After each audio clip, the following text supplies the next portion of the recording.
Mums ir veselības apdrošināšana, mums ir nelaimes gadījuma apdrošināšana, mums ir dažāda veida lojalitātes pasākumi, mums ir teambuilding pasākumi, vismaz divi katru gadu.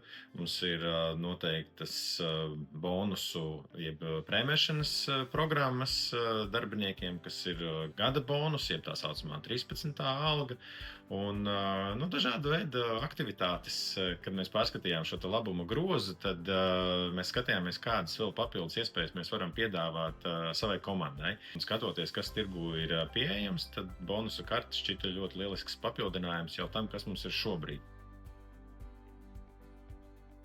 Visi ir priecīgi. Es domāju, pašā sākumā kolēģi bija pārsteigti, kad ir arī šāda veida risinājums. Mēs izmantojam virtuālu karti, kā moderna organizācija un moderni kolēģi.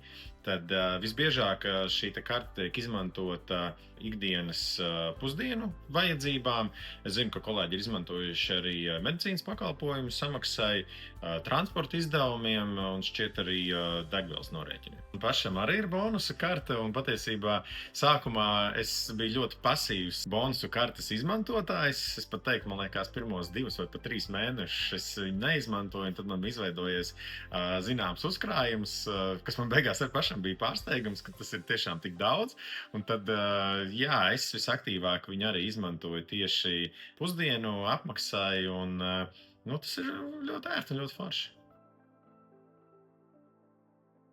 Mūsdienu apstākļos visu laiku ir tāda spriedze gan darba devējiem, gan darba ņēmējiem, un tā gan konkurence, gan sadarbība ir apusēja, un tāpēc es domāju, ka ir svarīgi rūpēties par savu kolektīvu, par savu komandu, un ja ir iespēja papildus kaut kādā veidā motivēt un atbalstīt, tad šīs iespējas ir jāizmanto.